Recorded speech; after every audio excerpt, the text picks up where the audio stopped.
Greetings and welcome.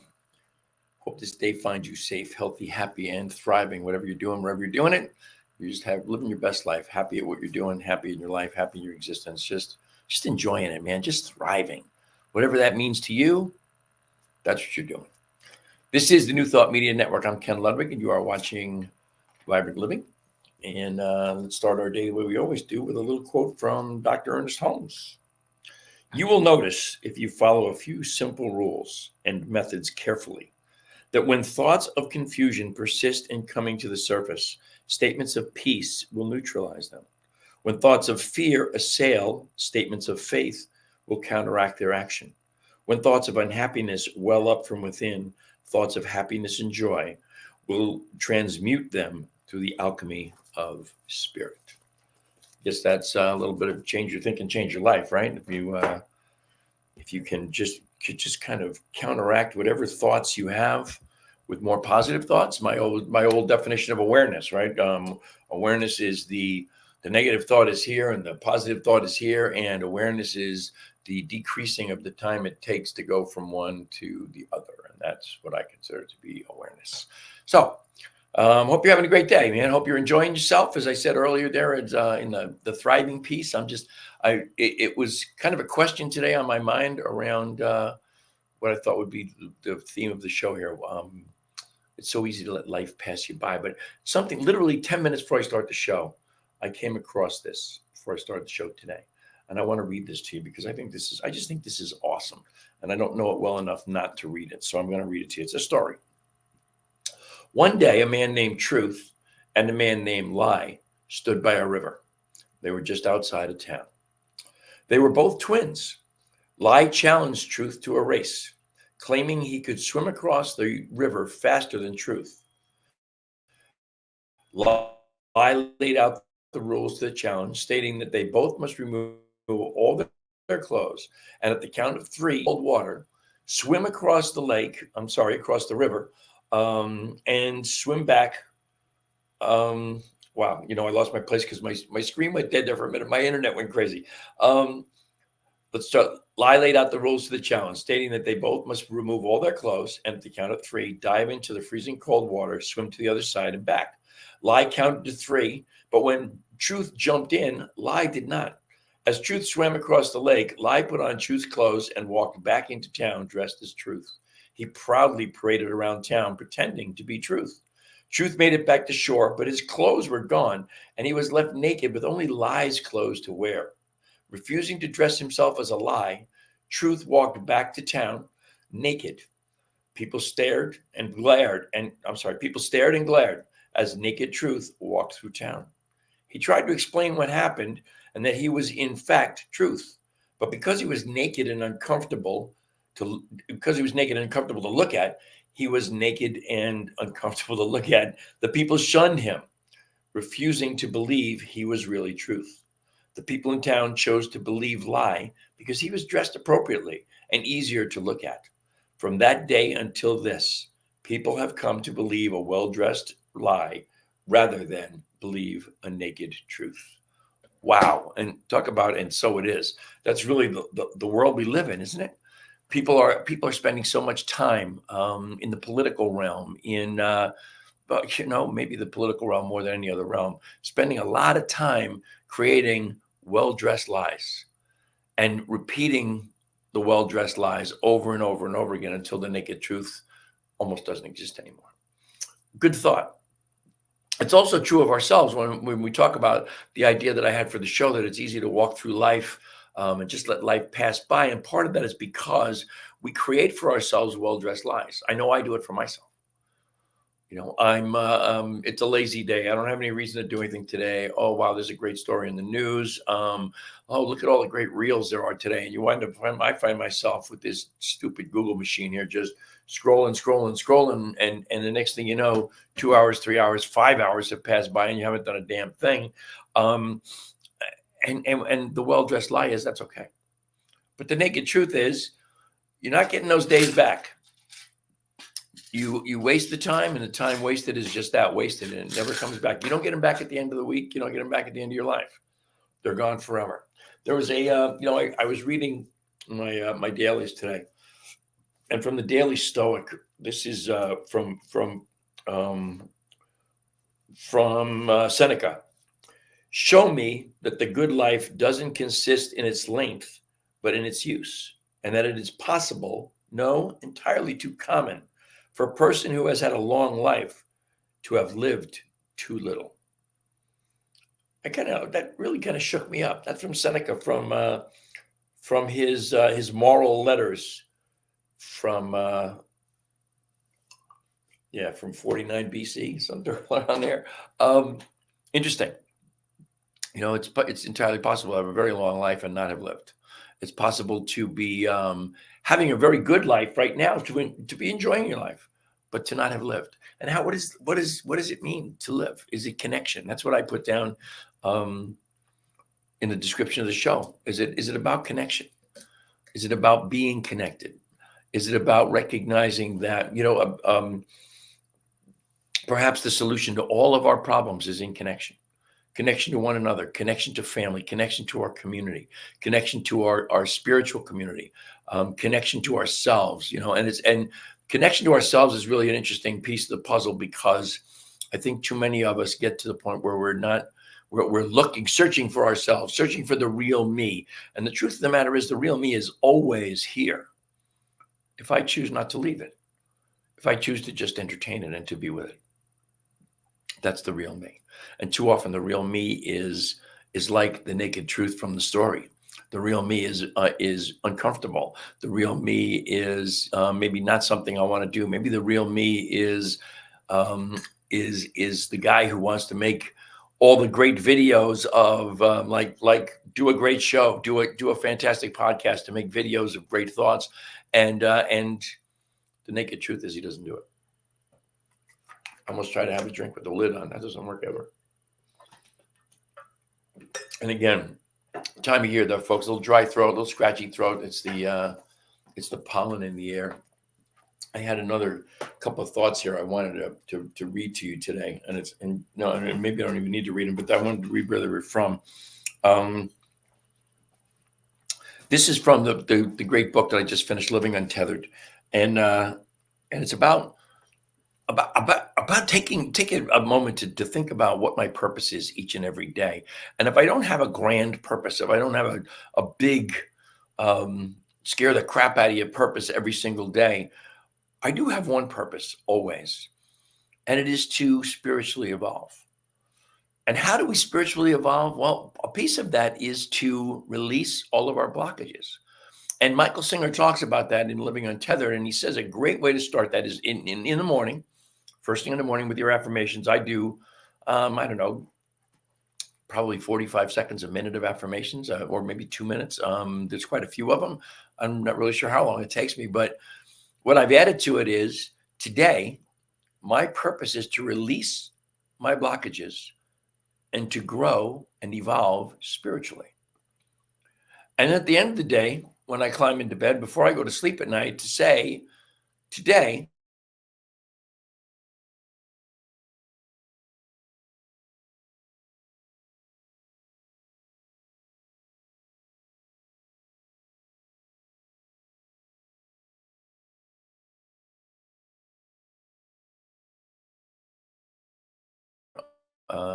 there it is again, and it's telling me my connection is unstable. I guess my internet is not what it could be today, so maybe I'll make I won't stay on too long, so at least I can say what I want to say. It says I'm connected and secured, but it's the internet. Who knows? Anyway, so if my purpose is to grow spiritually, the only way to evolve spiritually is to release my blockages, to let them go, to let them be something of the past, to recognize them and to let them go. And as I said a minute ago, this is also from Living Untethered. You don't find your way back to self, and that's with the capital S, self, the big self. You don't find your way back to self. You simply choose not to leave. And that's, never lose sight of God. Always know that God is me in every cell of my body. There is no place where God is not. And to never lose sight of that, and to always know that I am the divine in form, that I am the divine expressing itself in, as, and through Ken Ludwig.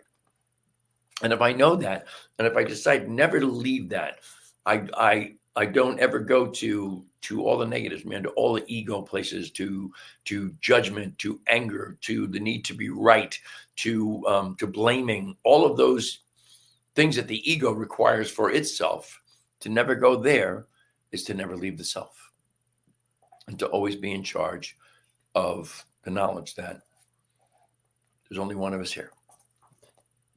What was the other one I had here? And this was another thing about being connected. No one in isolation becomes who they were meant to be, who they were designed to be. Again, that's about connection. It's about, and connection, I think, is becoming a more important thing for me. Those of you who watch me and know me, though, my beloved Lisa and I moved from Colorado, where Lisa had lived for 20 years. I had lived for 46 years. We moved there at the end of 2021. We're coming up, we're at 2.5 years now. We're coming up on 3 years since we left Colorado. And we moved to a place where we knew exactly 0 people. 0, none, nada.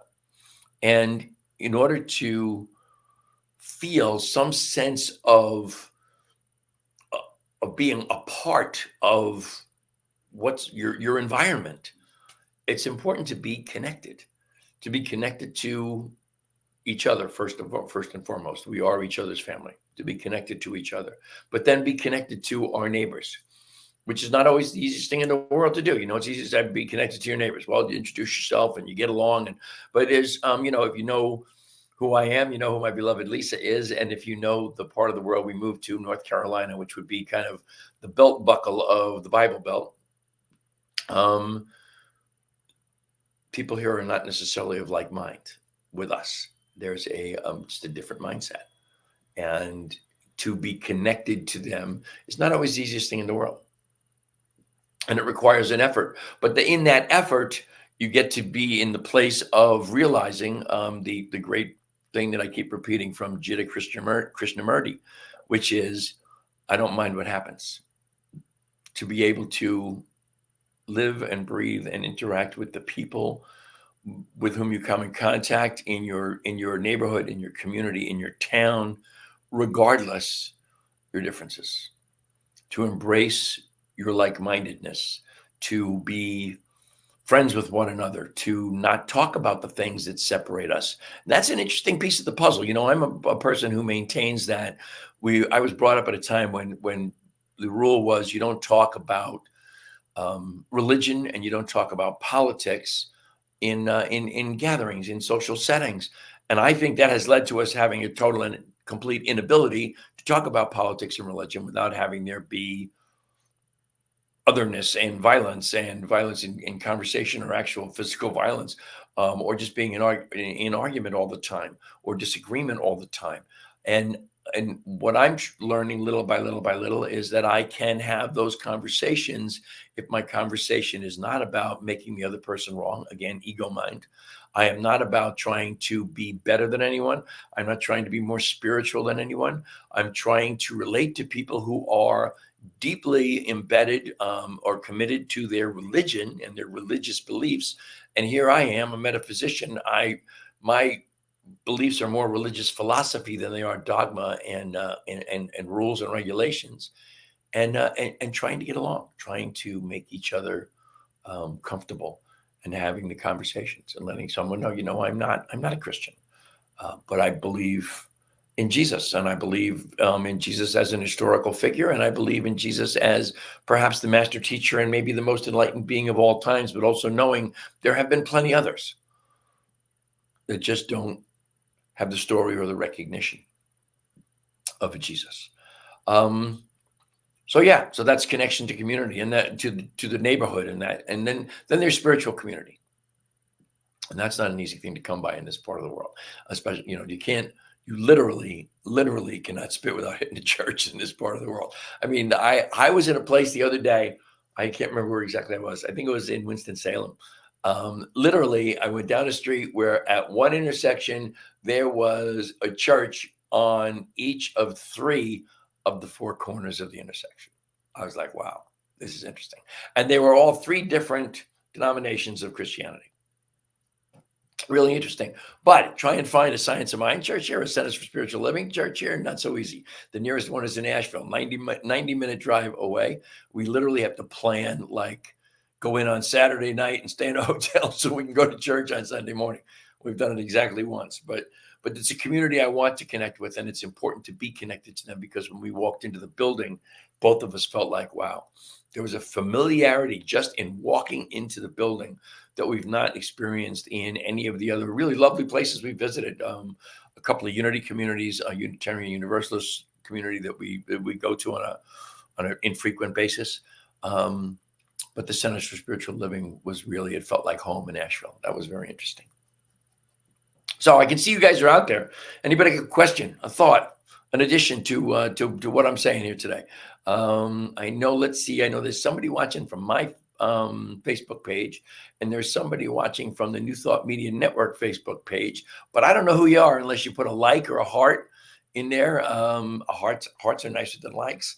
Give me a heart, and I'll know who it is that's out there. But at any rate, if you got a question or a thought that you'd like to add, what I will say to you is that's really all I have for you today.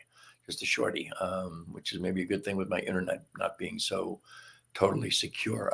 I always want you to remember that New Thought Media Network is a nonprofit organization, and we live, move, and breathe by virtue of your donations and your generosity. So please go to newthoughtmedia.org. That's ntmedia.org. Click on donate, and we will be immensely grateful for anything and everything you give to us.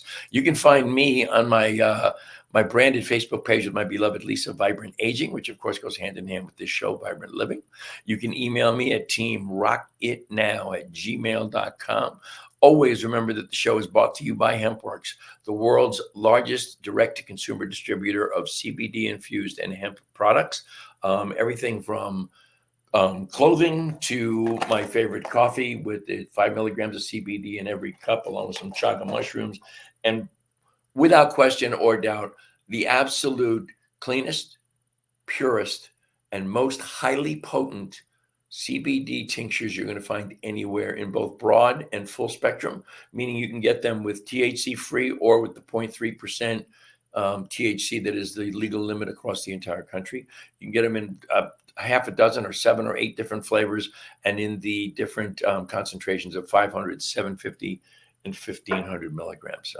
You will not find a better CBD product anywhere on the planet, or a bigger selection. And so that's what I got for you today. You got any comments out there? If you don't have any comments, we're going to call it a day here. We're going to, as always, be immensely grateful for the great gift of your time and your attention. I wish you all the love and all the blessings the universe has to offer. I hope you will tune in next Thursday at 2:00 Mountain Time and 4:00 Eastern Time for another edition of Vibrant Living. But until then, my friends, namaste.